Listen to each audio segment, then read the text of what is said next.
আকা দো জাহান সাল্লাল্লাহু তাআলা আলাইহি ওয়াসাল্লাম বলতে আরম্ভ করলেন উম্মুল ফাজাল,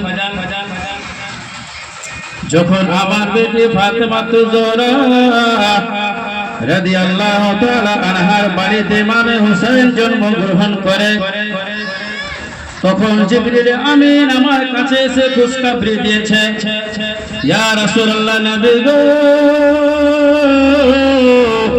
আপনার বেটি ফাতেমা রাদিয়াল্লাহু তাআলা আনহার বাড়িতে একটি ছোট বাচ্চা জন্মগ্রহণ নিয়েছে। আপনার বেটি ফাতেমা তো যোহরা রাদিয়াল্লাহু তাআলা আনহার বাড়িতে একটি ছেলে সন্তান জন্মগ্রহণ হয়েছে।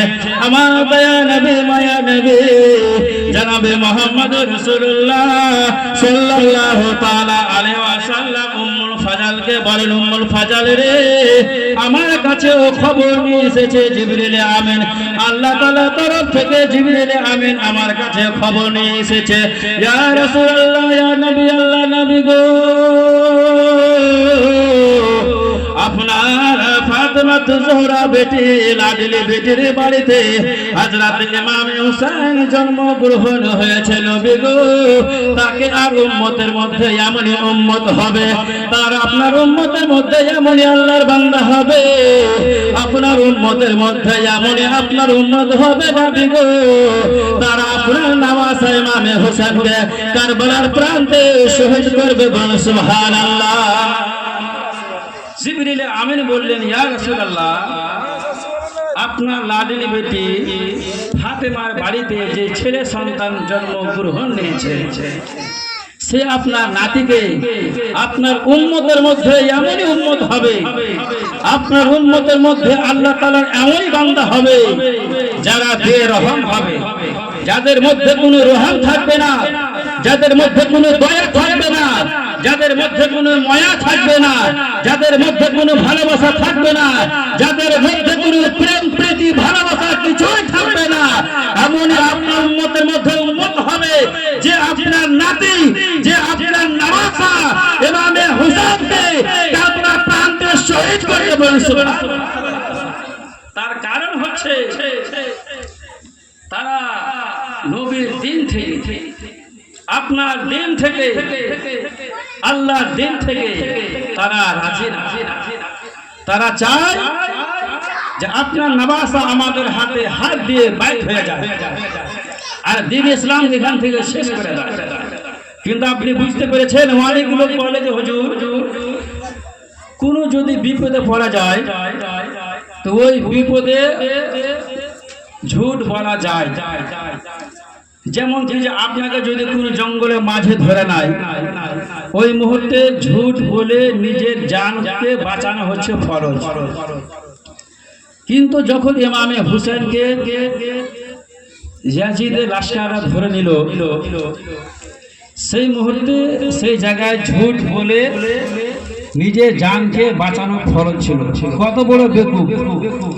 যদি ঝুট বলে নিজের জানকে বাঁচিয়ে নিত তো আজকে আমিও থাকতাম না, আপনিও থাকতেন না, দ্বীনে ইসলামই থাকতো না।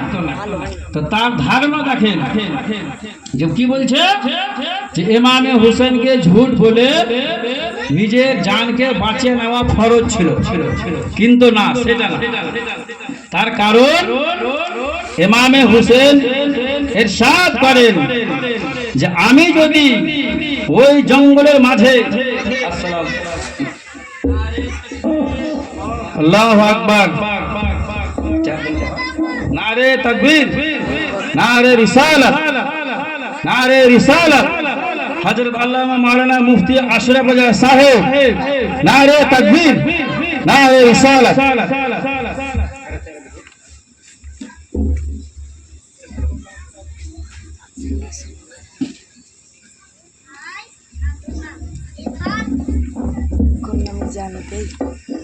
ওই মুহূর্তে ঝুট বলে যদি জানকে বাঁচিয়ে নিত তা আমি কিংবা আপনি আজকে মুসলমান থাকতাম না।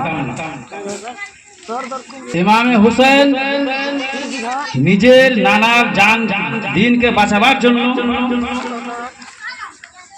নানার দিনে রক্ষা করার জন্য ইমামে হুসাইন ওই কারবালার প্রান্তে ঝুট বলতে রাজি হননি, ইয়াজিদের হাতে বাইত হতে রাজি হননি, দ্বীন ইসলামকে দেওয়ার জন্য রাজি হননি। কেননা আজকে যদি ইমামে হুসেন ঝুট বলে যদি নিজের জানকে বাঁচিয়ে দিত, তো আমি আপনি থাকতেন না, আজকে দুনিয়ার বুকে কোনো মুসলমান থাকতো না, আজকে জগতের মধ্যে কোনো ইমানদার ব্যক্তি থাকতো না, আজকে পৃথিবীর মধ্যে কোনো আপনার মুফতি মুহাদ্দিস থাকতো না, আজকে পৃথিবীর মধ্যে আজকে সারা ওয়ার্ল্ডের মধ্যে নানার দিনের প্রচার হতো না, নানার দিন বাঁচতো না। তার জন্য ইমামে হুসেন কারবালার প্রান্তে নিজের জানকে দিতে রাজি হয়েছে, কিন্তু নানার দিনকে রাজি দিতে হননি। বলুন সুবহানাল্লাহ। মোহতারাম দোস্ত, আমরাকে সেই জিনিসগুলো তো ভাবতে হবে যে আমরা সেই নবীর হলাম উম্মত। আমরা কত খুশনসিব যে আমরা সেই নবীর উম্মত। যখন রাসূল করিম সাল্লাল্লাহু আলাইহি সাল্লামের দরবারে জিবরিল আমিন এসে খুশখবরি দিল যে ইয়া রাসূলুল্লাহ, ইয়া নবী আল্লাহ, আপনার বেটি ফাতেমা জোহরা রাদিয়াল্লাহু তাআলা আনহার বাড়িতে একটি ছেলে সন্তান জন্ম নিয়েছে। রাসূল করিম সাল্লাল্লাহু আলাইহি সাল্লাম কে মোবারকবাদ দিলেন।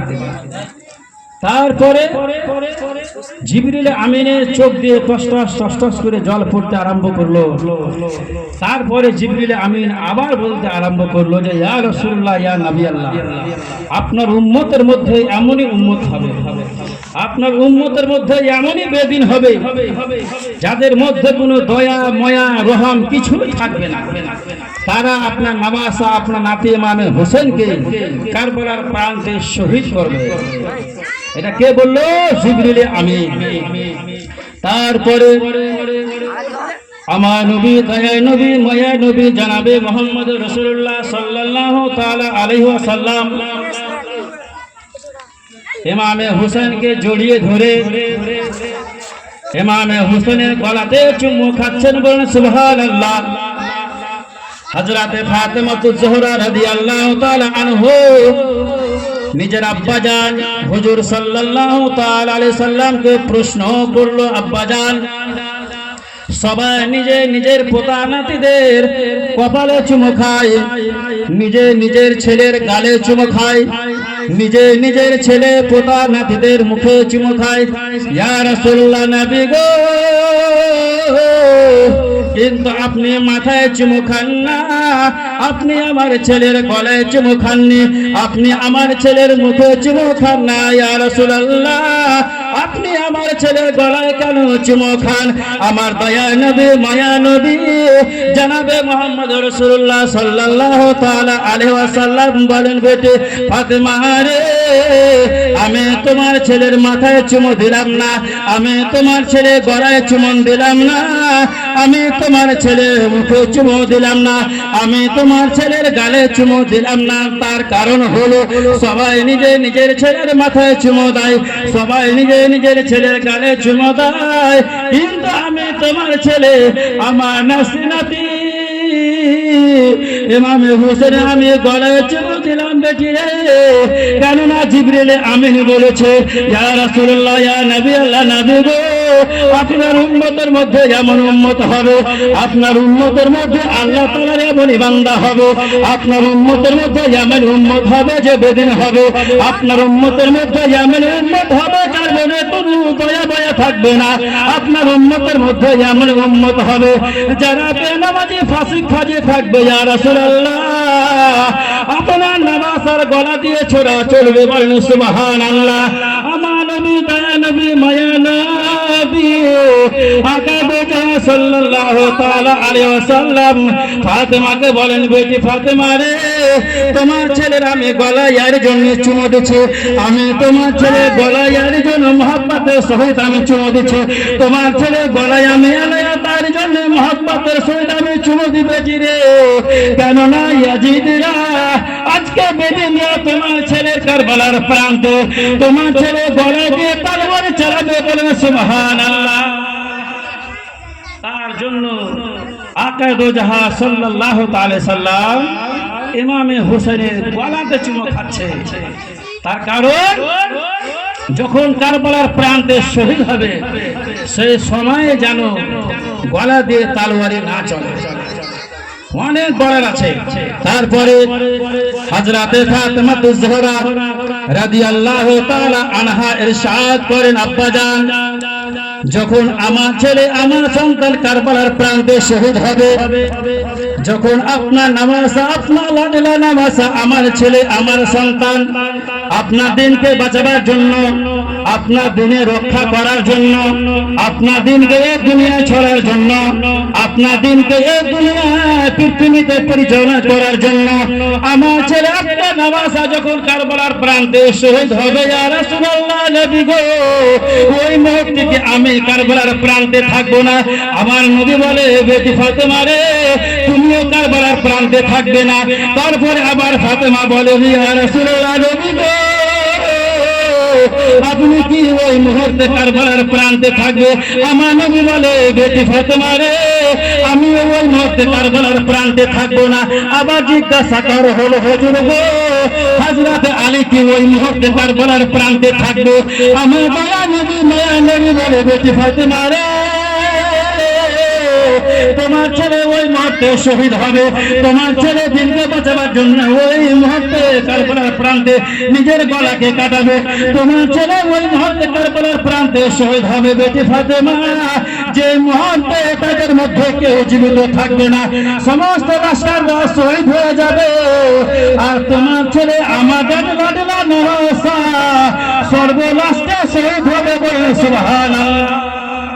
আচ্ছা বলেন, আমাদের মধ্যে যদি কাউকে বলা হয় যে তোমার ছেলে শহীদ হবে, তোমার ছেলে শহীদ হবে, কালকে এই মুহূর্তে শহীদ হবে, মায়ের দিল কি বলবে, মায়ের অন্তর কি বলবে? আল্লাহ আমার ছেলে কালকে এই মুহূর্তে এই সময় কারবালার প্রান্তে শহীদ হয়ে যাবে, আমার ছেলে আর দুনিয়া জীবিত থাকবে না। যদি আমাদের মধ্যে কাউকে বলা হয় যে ডাক্তার বলে দিয়েছে কালকে এই সময় তোকে মরতে হবে, তো সেই ব্যক্তিকার তার মনে কি মানে যে শান্তি শোষে থাকবে, চিন্তায় চিন্তিত হয়ে যাবে, ভয় থাকবে অন্তরের মধ্যে যে কালকে বোধ আমি এই সময় মরে যাবো। এখন যদি বলা হয় সবাই কালকে মরে যাবে, সবাই ভয়ে ভক্তি করবে, সবাই নামাজ ধরে নেবে। কেন আমাদের গ্রামে অনেক আমি দেখেছি যারা অসুস্থ অসুখ আছে, যুবক যুবক ছেলে কয়েকটাকে দেখলাম ডাক্তার বলে দিয়েছে রে ভাই তোকে হার্টের অসুখ হয়ে গেছে, তখন ভাবলো যে হার্টের অসুখ এমনই অসুখ চলতে ফিরতে মারা যাব।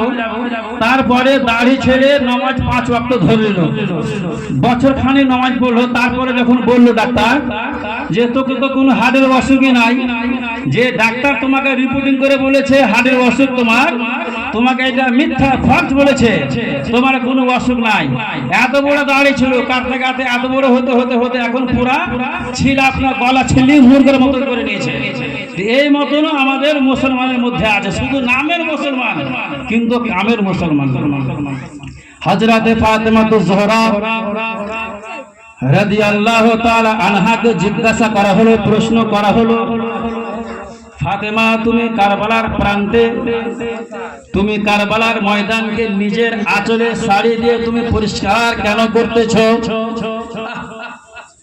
কি মা দেখেন, মা ছেলে থেকে আগে জীবিত হয়েছে, মা ছেলে থেকে মা আগে ইন্তেকাল হয়েছে। তারপরে হযরতে ফাতেমাকে জিজ্ঞাসা করা হলো, ফাতেমা তুমি কারবালার প্রান্তে নিজের শাড়ির আঁচল দিয়ে কোমরে বেঁধে তুমি কারবালার ময়দানকে কেন পরিষ্কার করতেছো? কাকে জিজ্ঞাসা করা হলো? প্রশ্ন করা হলো হযরতে ফাতেমাকে প্রশ্ন করা হলো। হযরতে ফাতেমাতুজ জোহরা রাদিয়াল্লাহু তাআলা আনহা বলতে আরম্ভ করলো, আমি এর জন্য কারবালার প্রান্তে কারবালার ময়দানকে আমি পরিষ্কার করতেছি। আমি যে সন্তানকে 10 মাস 10 দিন ধরে পেটের মধ্যে রেখেছি, গর্ভে রেখেছি, আমি যে সন্তানকে 10 মাস 10 দিন ধরে আমি গর্ভে রেখেছি, যখন আমার ছেলে দুনিয়ায় ভূমিষ্ঠিত হলো, জন্মগ্রহণ হলো, ওই মুহূর্তে মনে হচ্ছিল যে একটি কিয়ামতের সুরা, ছোট কিয়ামত।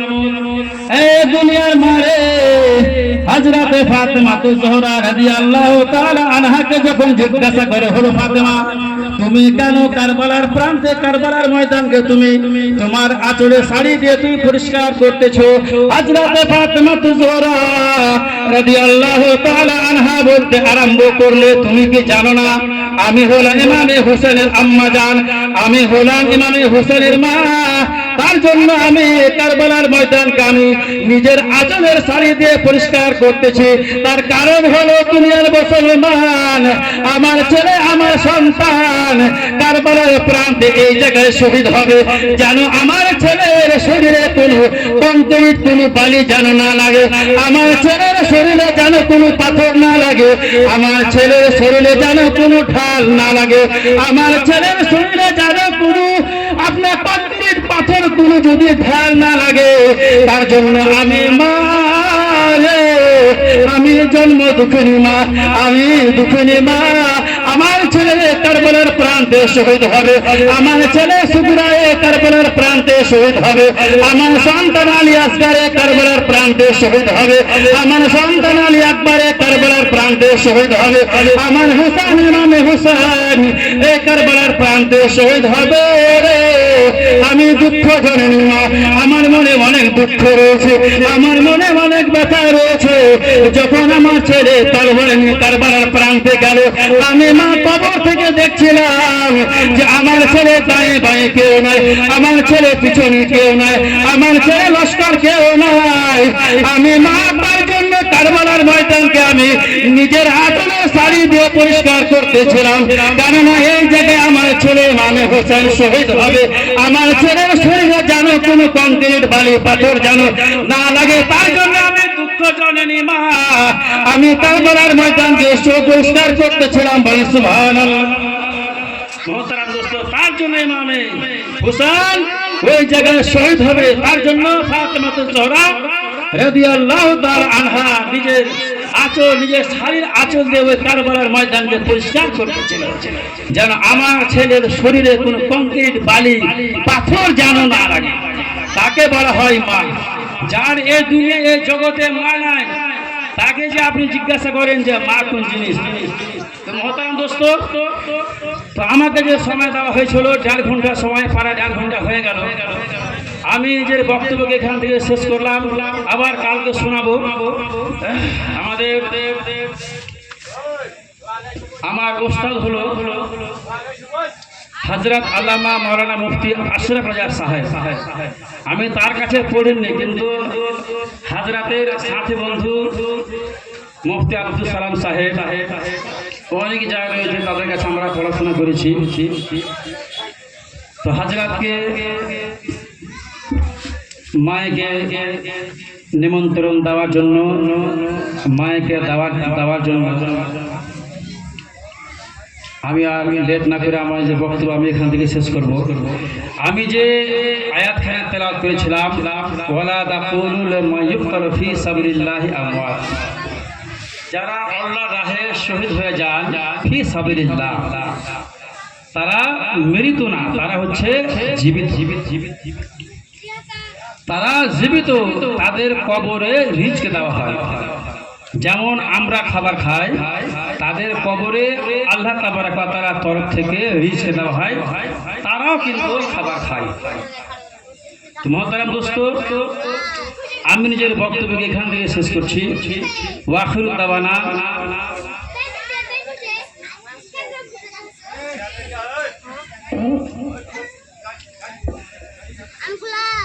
খোদা কে यार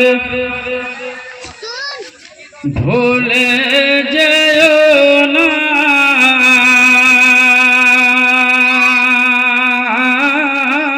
মাটির আদম রে, খোদা কে यार ভুলে যেও না, খোদা কে কেউ ভুলে যেও না, মাটির আদম রে, খোদা কে কেউ ভুলে যেও না।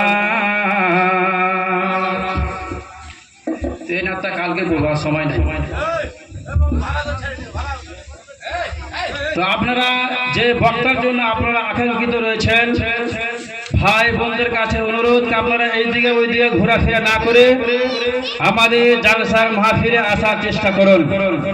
আপনারা যার জন্য আকাঙ্ক্ষিত লালায়িত, উনি এসে আমাদের স্টেজে উপস্থিত হয়ে গেছেন, হযরত আল্লামা মাওলানা মুফতি আশরাফ রাজা নামি সাহেব। তো হযরতকে মাইকে দাওয়াত দেওয়ার পূর্বে আমি একটি শের পড়ে, একটি আশার পড়ে হযরতকে আমি দাওয়াত দেব।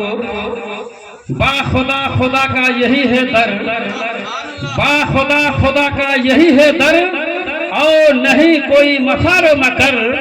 बा खुदा खुदा का यही है दर, और नहीं कोई मफार मकर। जो यहाँ से हो वहाँ के हो, जो यहाँ नहीं तो वहाँ नहीं, बोले सुभान अल्लाह। तो हया हजरत माइक